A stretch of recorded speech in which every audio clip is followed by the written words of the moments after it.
O Flor do Tâmega é o título jornalístico com mais números editados em Amarante.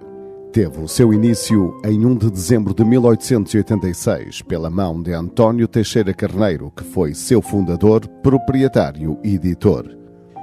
Começou no século XIX, atravessou o século XX e chegou ao século XXI. Assistiu a mais de 2 décadas da monarquia portuguesa, à Primeira República Portuguesa, à ditadura militar, ao Estado Novo e, por fim, ao regime atual do pós-25 de Abril. Na passagem do seu primeiro centenário, teve direito ao descerramento de uma lápide comemorativa na Rua 31 de Janeiro, casa onde funcionaram as primeiras instalações de redação e impressão daquele periódico. A primeira redação do jornal Flor do Tâmega funcionou na antiga Rua Dom Luís I, atual Rua 31 de Janeiro, ou também denominada ainda hoje com o nome antigo por Rua do Covelo. Desde Catraio, dos 12 anos, que comecei a compor e a imprimir a Flor do Tâmega em cima de um cabalete da Marinon. Penso que depois dos 6 anos, qualquer um da nossa família dos Carneiros começou a entrar dentro do jornal, porque a maior parte deles viviam no edifício onde era feita a Flor do Tâmega e, portanto, nós vinhamos da escola e naturalmente que íamos para junto do pessoal, que eram tios ou primos, ver as máquinas, ver o papel, fazer bolas de papel, andar ali a brincar com bocadinhos de papel e depois fazer papeizinhos para deitar fora e essas coisas todas na brincadeira. E pronto, fomos-nos habituando a isso. Eu lembro-me e tenho um carinho tremendo por Zé Rosa. O Zé Rosa foi das coisas mais fenomenais que apareceu em composição tipográfica, composição manual. O Zé Rosa tinha a 3ª classe, tirada tarde numa escola. O Zé Rosa compunha o jornal A Flor do Tâmega sem um único erro. Com 10 anos ou 11 eu fiz uma noticiazinha pequenina para a Flor do Tâmega. Estamos a falar mais ou menos em que ano? Ora, 54, nasci em 43 e 11, 54, até 11. Nessa altura eu escrevi uma noticiazinha pequenina, não me recordo hoje, e compus no componedor com letras de chumbo, que era o que se usava antes de vir as linotapes, intertapes. Quer dizer, era uma vida maravilhosa, foi uma vida maravilhosa a trabalhar. São recordações fantásticas. O meu tio Augusto, que morava na Rua da Cadeia, velhote, eu ia lá meter-me com ele, pequeno, ia-me lá meter com ele, chateá-lo. Ele estava sempre de inverno, sempre com um capote alentejano a fazer a composição. Posteriormente, passou a ter as suas oficinas na Costa Grande, Rua Alexandre Herculano, a partir de 4 de agosto de 1968. Passados 10 anos, a 8 de julho de 1978, deslocaram as oficinas, redação e administração para a Rampa Alta e, por fim, mantendo a sua sede social neste local, passa a 31 de agosto de 2000 a ter as suas instalações em Freixo de Cima, local que se manteve até o seu encerramento. E eu recordo-me como se fosse hoje. Eu acompanhava o meu pai, que já não morava cá, morava em Oliveira das Meias, por onde foi lecionar, mas vinha cá pelo menos uma vez por ano ao Buro, à então Vila de Amarante, e passava sempre a ver o Carneiro, o Sr. Carneiro, e pagar a assinatura.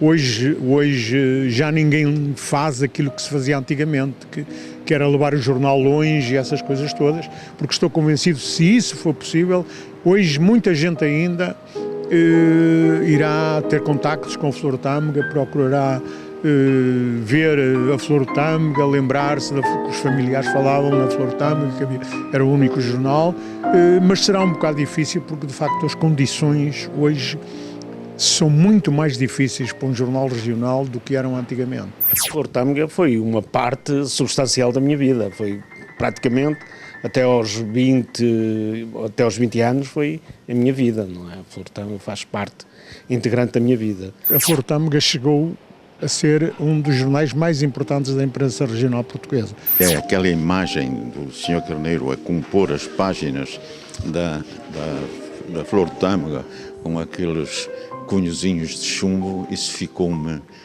gravado. A Flor do Tâmega, que foi sempre conotada como sendo um jornal do contra também era obrigada a ter alguns, vamos dizer, hoje colunistas. O jornal tinha uma empatia muito grande com os assinantes, com as pessoas da terra.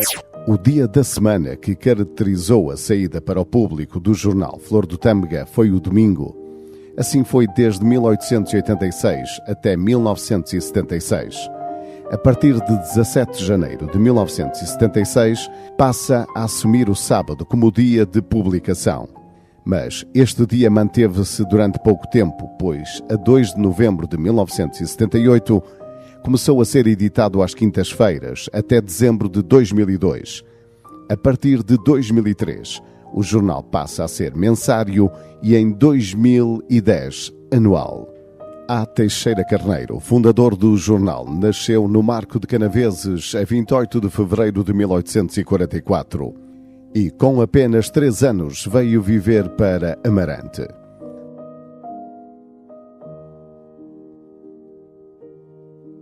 Depois de A. Teixeira Carneiro como editor, sucedeu-lhe como redator o seu filho Pedro Carneiro, com 28 anos, em finais de 1903, o qual se tornaria também, pouco tempo depois, o seu diretor e proprietário.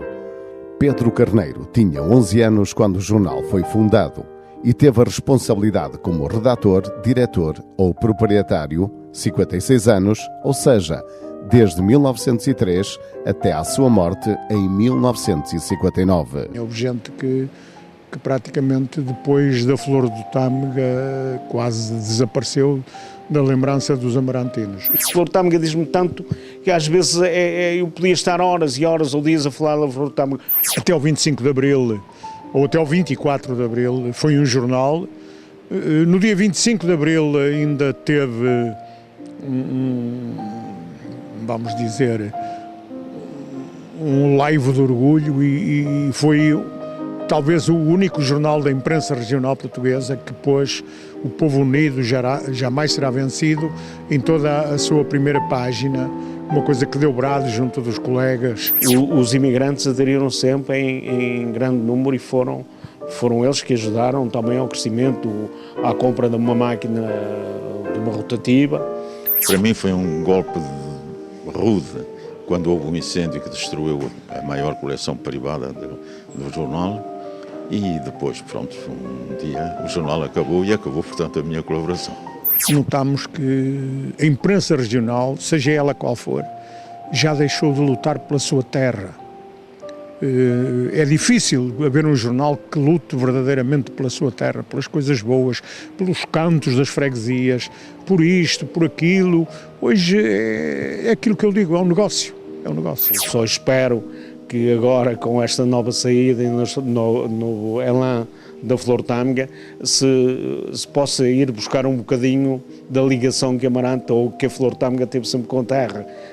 Tenho, graças à amizade de duas famílias amarantinas, tenho uma razoável coleção das Flores Tâmega que estou a encadernar e que li todos esses números, são umas centenas de números, e é fantástico como se pode seguir a vida de Amarante através de uma leitura mesmo em diagonal desses jornais. Foi tremendo. Era lindo, lindo, lindo. Flor Tâmega foi uma vivência espetacular. Espetacular, tenho dito. No início do ano 2013, o Flor do Tâmega altera a sua periodicidade para mensal. Assim se manteve até 2009. Em 2010, passa o jornal a ser anual, com a tiragem do mesmo a 26 de abril. Chega assim ao fim a publicação deste jornal, pois nunca mais voltou a partir desta data às bancas.